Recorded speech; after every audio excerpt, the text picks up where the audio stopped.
اپنے دیکھنے اور سننے والوں کو میرا اور کینی کا سلام۔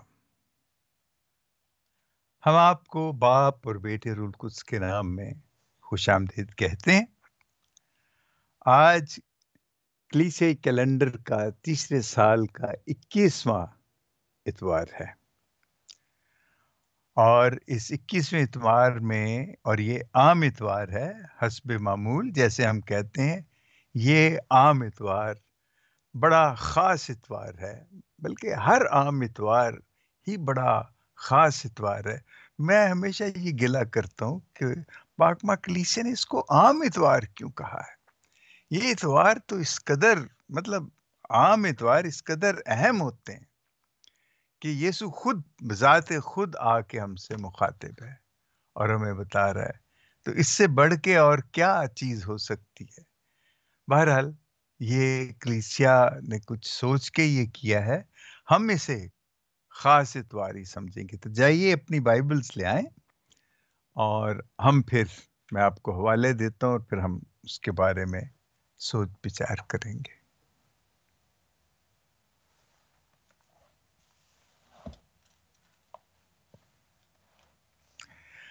آج کی پہلی تلاوت ہے اشعیاء نبی کا صحیفہ، اس کا 66واں باب، 18ویں آیت سے لے کے 21ویں آیت تک۔ اس میں دنیا کی ہر قوم میرا جلال دیکھے گی، یہ خداوند کہتا ہے۔ اس کے بعد ہے زبور 117، یہ سب سے چھوٹا زبور ہے بائبل کی کتاب میں، اور صرف اس کی 2 آیات ہیں، اور یہی ہے کہ اے قوموں خدا کی تعریف گاؤ، یہی اس کا متن ہے۔ دوسری تلاوت ہے عبرانیوں کا خط، اس کا 12واں باب، اس کے 2 حصے ہیں، 5ویں آیت سے 7ویں آیت تک اور 11ویں آیت سے 13ویں آیت تک۔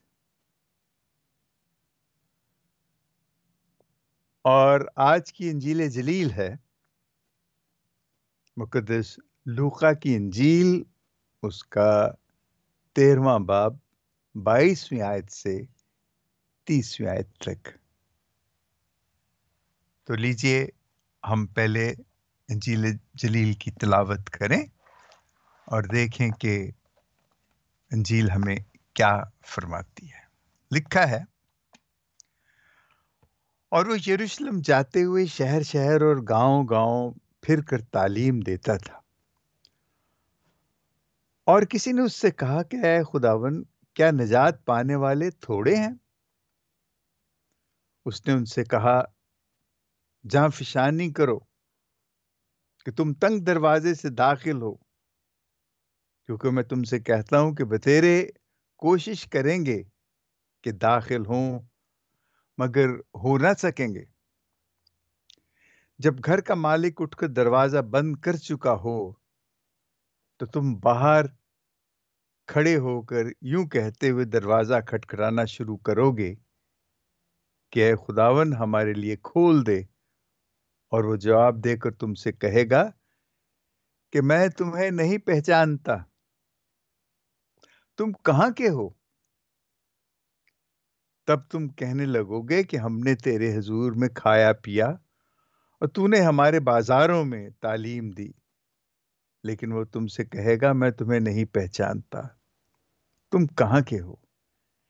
اے سارے بد کرداروں، میرے پاس سے دور ہو جاؤ، وہاں رونا اور دانتوں کا بچنا ہوگا۔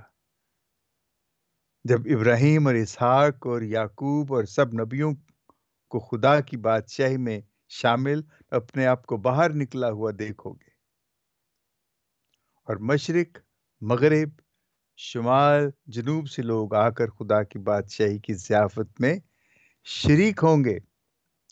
اور دیکھو، بعض آخر ایسے ہیں جو اول ہوں گے، اور بعض اول ہیں جو آخر ہوں گے۔ انجیل جلیل کے وسیلے سے ہماری خطائیں معاف کی جائیں۔ اے مسیح، تیری ستائش ہو۔ ابھی کچھ دیر پہلے میں اور کینی بات کر رہے تھے نجات کے بارے میں. اور میں نے تو اصل میں کینی سے کہا کہ بھائی جس طرح اس نے مجھے سمجھایا، تو میں نے کہا کہ یہ ریکارڈنگ کا بٹن دبا دیتے تو آپ ہی آج کا بیان کرتے. مجھے تو بہت اچھا لگا. چلیں میں آپ کے ساتھ شیئر کرتا ہوں. آج کی جو انجیل، اس کا بلکہ تمام تلاوتیں اور یہ جتنا کچھ ہم نے آج پڑھا اور جو میں نے آپ کو بتایا ہے حوالوں کے کتابوں کی حوالے کے مطابق، یہ سب کا سب اس میں دو چیزیں، ایک تو نجات کی بڑی بات ہے اور ایک امید ہے کہ خدا سب کو نجات دے گا. لیکن سوال کرنے والا کہتا ہے کہ کیا نجات پانے والے تھوڑے ہیں؟ چلیے اس پہ ہم بحث کریں گے، لیکن تھوڑی سی اور ہم ایک بات کر لیں. دیکھیں یسو جو ہے گاؤں گاؤں کریا کریا اور بس چلتا چلا جا رہا ہے. اور وہ کہاں جا رہا ہے؟ وہ یروشلم جا رہا ہے. اور وہ کیوں یروشلم جا رہا ہے؟ کیونکہ وہ اس کی جو بالآخر جو اس کی سب سے بڑی پیشن گوئی ہے، وہ اس کو پورا کرنے جا رہا ہے. اور وہ پیشن گوئی پورا کرنے کا مطلب یہ ہے کہ اس کا اپنا جو پورا منصوبہ ہے انسانیت کی نجات کا، وہ اس کو مکمل کرنے جا رہا ہے. اور وہ مکمل کیسے کرنا ہے؟ کہ وہاں جا کے وہ اذیت اٹھائے گا، اذیت کے ساتھ اپنی صلیب اٹھائے گا اور صلیب پہ کھینچا جائے گا، صلیب پہ مرے گا اور پھر دفن کیا جائے گا اور پھر جی اٹھے گا. اور اس کا جی اٹھنا جو ہے، اس کے ساتھ ہم سب جی اٹھیں گے اور ہم سب نجات پائیں گے. اور اس کا مطلب یہ ہے کہ ہم سب نجات پا چکے ہیں. کیا یہ درست ہے؟ لیکن نجات تو خدا نے، جیسے پولوس کہتا ہے کہ یہ تو خدا کا فضل ہے، وہ جسے دے گا. ہم اپنے آپ سے نجات حاصل نہیں کر سکتے، یہ تو اس کا فضل ہے. جس کو وہ دے وہ نجات حاصل کر لے. میں مانتا ہوں ایسے ہی ہوگا، لیکن مجھے تو یسوع کا جو طریقہ کار ہے، جس طرح وہ تعلیم دیتا تھا، وہ مجھے بہت پسند ہے. اس نے کبھی بھی سیدھی بات نہیں کہی. اور ہمیشہ جب لوگوں نے اس سے سوال کیا تو اس نے سوال کا جواب نہیں دیا، اس کے اوپر ایک سوال کیا ہے. اور سوال کر کے پھر جو بات کی ہے تو اس میں بھی اس نے کہا کہ جواب تم خود ڈھونڈو، میں نہیں بتاؤں گا کہ اس کا جواب یہ ہے. وہ آگے کہتا ہے کہ میں کیا کروں کہ ہمیشہ کی زندگی پاؤں. تو یسوع نے کہا کہ تو کیا کرتا ہے؟ کیا تو شریعت کو کیسے دیکھتا ہے؟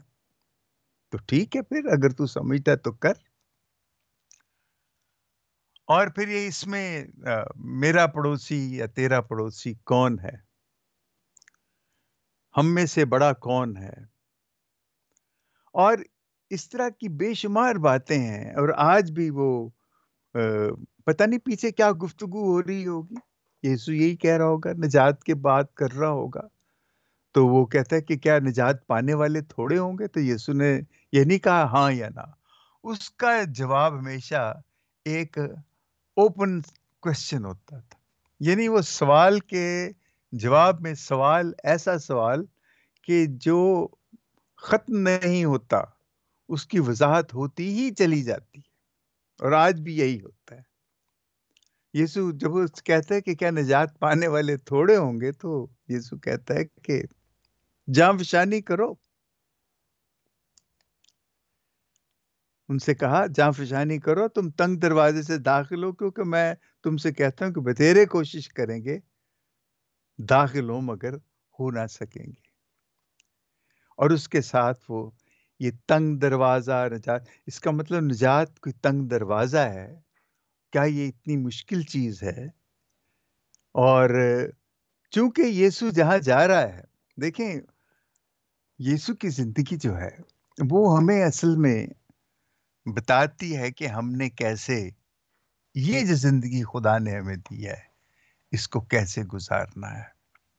ہم سے پہلے ہزاروں سال پہلے انسان پتہ نہیں کیا کیا کرتا چلا آیا ہے، اور کس کس طریقے سے وہ زندہ رہنا چاہتا ہے، کیا کیا کچھ اس کو بتایا گیا. اتنی موٹی بائبل کی کتاب ہے جو وہ دی گئی، اس میں پتہ نہیں کیا کیا کچھ لکھا ہوا ہے کہ آپ وہ کریں. وہ سب کچھ تحریر ہے اس میں. اور کرتے کرتے پھر یسوع کو خود آ کے بتانا پڑا کہ یہ جو اتنی موٹی بائبل ہے جو اس میں سب کچھ ہے، اس کا نچوڑ اس نے اتنی چھوٹی چھوٹی اچھی خوبصورت باتیں کہی ہیں کہ کچھ سمجھ نہیں آتی کہ یہ اتنا کچھ جو ہو چکا اور اتنا کچھ جو یسوع بتا رہا ہے. اور پھر وہ جو اتنی آسان چھوٹی چیزیں بتا رہے، بھوکے کو کھانا کھلا دو، پیاسے کو پانی پلا دو، بیمار کی یا پردیسی کو اپنے گھر میں جگہ دو، اور قیدی کو ملو، بیمار کو ملو. Is that all? اتنی سی بات ہے؟ یہ تو کچھ بھی نہیں. بات تو یہی ہے. اور پھر یہ دیکھیں، جس ماحول میں، جس انوائرمنٹ میں اور جس سوسائٹی میں یسوع آیا ہے وہ اتنی خوفناک تھی. وہ سب خدا پرست لوگ تھے اور بڑے کٹر قسم کے وہ یہودی جو تھے. وہ تو یسوع کو جو وہ کہہ رہا تھا اس کے تو وہ بالکل اس سے مختلف تھا. وہ تو بالکل وہ سارے جو ان کی جو کہہ لیجئے کہ جو اصول تھے، جو ان کے قوانین تھے، اور وہ سارے ان کی اس نے لگتا تھا جیسے کہ ان کی وہ مخالفت کر رہا ہے. وہ اصل میں مخالفت نہیں کر رہا تھا، وہ ان کو سمجھا رہا تھا کہ یہ جو تمہارے تمام احکامات، تمہاری ساری شریعت ہے، یہ محبت سے خالی ہے. اور جب تک وہ اس میں نہیں ڈالو گے، جب تک محبت شریعت میں نہیں آئے گی، وہ تو بس ایک قانون ہے، اندھا قانون ہے، اور وہ کبھی انصاف نہیں کر سکے گا. یہ بات ان کو یہ پسند نہیں تھی کہ وہ کیوں ان کی شریعت کی اتنی ان کے نزدیک یہ تحقیر تھی کہ وہ اتنی آسانی سے وہ سب کچھ کہہ رہا ہے. لیکن اس کا یہی مطلب تھا. اور اس نے کہا کہ تنگ دروازہ جو ہے، دیکھیں وہ خود ان کو سب کو اپنے ساتھ لے کے یروشلم اس تنگ دروازے کی طرف جا رہا ہے. اور وہ تنگ دروازہ کیا ہے؟ وہ صلیب کا اٹھانا ہے. جب وہ جا کے اس تنگ دروازے سے جب وہ گزرتا ہے، وہ بتاتا ہے کہ دیکھو یہ ہے تنگ دروازہ، یہ میں صلیب اٹھا رہا ہوں. اور یہ صلیب اٹھانا جو ہے وہ تمام مشقتیں اور وہ لعنتیں، ملامتیں، وہ ضلالت جو پھینکی جاتی ہے، یہ وہ سب وہ صلیب ہے. اور جو آپ کے سامنے بھوکے ننگے، اب دیکھیں جس طرح کا معاشرہ اس وقت تھا، کتنی عجیب و غریب صورت تھی کہ وہ تمام جو حاکم تھے، یہودی جو تھے، فقی فریسی اور یہ صدوقی جو تھے سارے، اور امیر لوگ، یہ تھے سہولت کار رومی حکومت کے. اور رومی حکومت جو تھی وہ ان کے ذریعے انہی کے لوگوں پہ، انہی سے ان کا خون چوس کے وہ پیسہ یہ بھی کھاتے تھے، یعنی یہودی حاکم بھی کھاتے تھے، اور اپنے حاکموں کو بھی کھلاتے تھے جو رومی تھے. اب ہوتا کیا تھا، جب یہ یہودی یہودیوں پہ ظلم کرتے تھے تو وہ کہتے تھے کہ بھئی یہ رومیوں کا سب کچھ ہے، ہم ان کے لیے کر رہے ہیں، اگر ہم نہیں کریں گے تو ہمیں اور زیادہ سزا ملے گی. اور جب رومیوں سے کہتے تھے کہ بھئی تم یہ کیوں کرتے ہو، کہتے جی ہم تو نہیں کرتے، تمہارے اپنے لوگ ہی تمہارے حاکم ہیں. اور بیچارے لوگ ان دونوں کے درمیان پستے تھے. اور یہ بڑی چلاکی سے انہوں نے یہ جو نظام تھا، یہ نا انصافی کا، ظلم کا یہ نظام کا، اور یسوع نے اسے بڑی ٹھیک طرح سمجھا اور لوگوں کو سمجھایا. اب اس نظام سے نکلنے کے لیے دیکھیے دو طرح کی نجات ہے. ایک تو آپ اپنے ضمیر کو صاف کریں، اور دوسرا یہ کہ جو آپ دیکھتے ہیں جو ناانصافی ہو رہی ہے کہ اس میں اس ناانصافی کو انصاف میں تبدیل کریں۔ اصل میں جب ہم ناانصافی کو انصاف میں تبدیل کرنے کی کوشش کرتے ہیں تو اسی وقت ہم اپنے ضمیر کو بھی صاف کرنے کی کوشش کرتے ہیں۔ ہمارا ضمیر اس سے بندھا ہوا ہے، ہماری نجات اس سے بندھی ہوئی ہے۔ یہ ہماری نیت ہے کہ جب ہم نیت کریں گے کہ معاشرے میں انصاف آئے تو وہ جو نیت ہے اصل میں وہی ہماری نجات کی ضمانت ہے۔ اور وہی کیونکہ ہمارے دل جو دیکھیں وہ جو تنگ دروازہ نا، میں اسے ایسے دیکھتا ہوں کہ یہ تنگ دروازہ جو ہے کہاں ہے؟ یہ تنگ دروازہ ہمارے دل کے اندر ایک چھوٹا سا کمرہ ہے، یہ اس کا دروازہ ہے۔ وہ دروازہ ایسے ہے جو اندر سے ہی کھلتا ہے اور اندر سے ہی بند ہوتا ہے۔ آپ اسے دھکا دے کے یا باہر سے نہیں کھول سکتے۔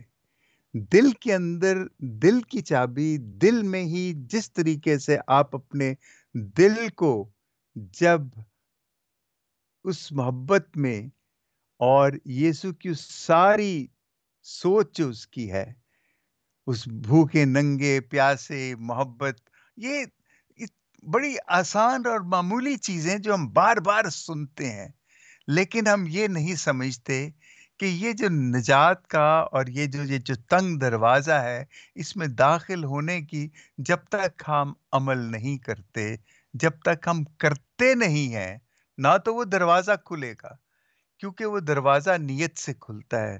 محبت جو ہے جب نیت، کیونکہ اس کمرے کے اندر اس دروازے کو جب کھولتے تو وہاں یسوع بیٹھا ہے، وہ ہم سے ملتا ہے، وہ ہم سے اس وقت ہی ملتا ہے جب ہم اپنی نیت کو صاف کرتے ہیں اور توبہ کرتے ہیں اور عمل کرتے، کہتے ہیں کہ ہم ارادہ کرتے ہیں کہ ہم یہ کریں گے۔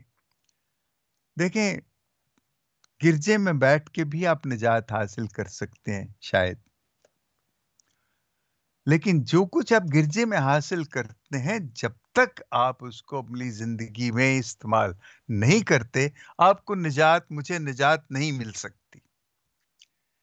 نجات کا ملنا تو اس تنگ دروازے سے داخل ہونا، اس صلیب کو اٹھانا، اس صلیب پہ ہی مرنا، اور اس کے بعد ہی ہمیں نجات ملے گی، اس کے بعد ہی قیامت ہوگی۔ اور نجات تو کوئی ایسی جگہ نہیں ہے یا کوئی ایسی خوبصورت چیز کا نام نہیں ہے۔ یہ تو میں بس ایک ہی بات جانتا ہوں اور میں سمجھتا ہوں وہی ہے نجات، اور اس کے حاصل کے میں کہ اس دنیا میں خدا کو جانو، اسے پیار کرو، اور مرنے کے بعد اسے دیکھو، نجات ہے آپ کی۔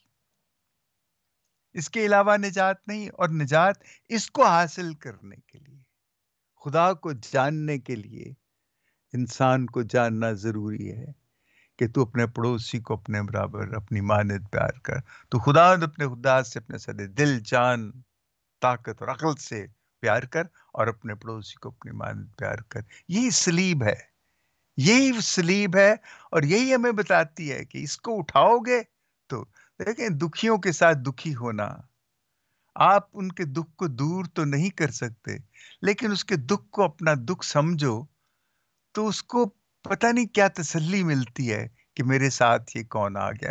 میں تو اپنے دوستوں کو بھی، اپنے عزیزوں کو بھی یہی بتاتا ہوں کہ یہ جو تکلیف ہمیں ملتی ہے، یہ جو بیماری ہمیں ملتی ہے، سچ مچ یہ تو ایک ایسا عمل ہے کہ جس سے ہم یسوع کے بہت نزدیک ہو جاتے ہیں، اور ہمیں اس کی وہ تمام تکلیفیں یاد آنے لگتی ہیں کہ وہ کس طرح وہ تکلیفیں اس نے اٹھائی تھی۔ تو یہ تکلیفوں کا یاد آنا، تکلیفوں میں شریک ہو جانا، یہ سب محبت کا وہ بہت ہی پیارا ایک عمل ہے جو ہمارے سارے دکھ کم کر دیتا ہے، اور دکھوں کو کم کرنے کا یہی ایک بہت ہی مضبوط طریقہ ہے، اور یہی نجات ہے۔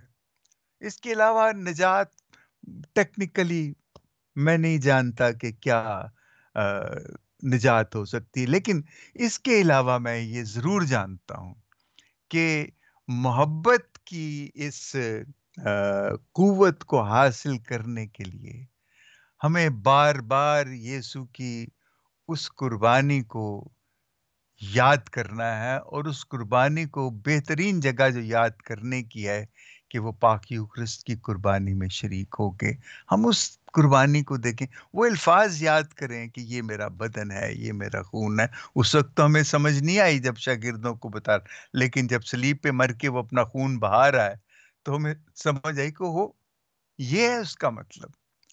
اور خون پینا، اس کا خون پینا، اس کا بدن روٹی سمجھ کے کھانا، یہ اس کا مطلب یہ ہے کہ ہمیں اپنے آپ اپنا خون دینا اور اپنا بدن توڑنا، یہ سب کچھ۔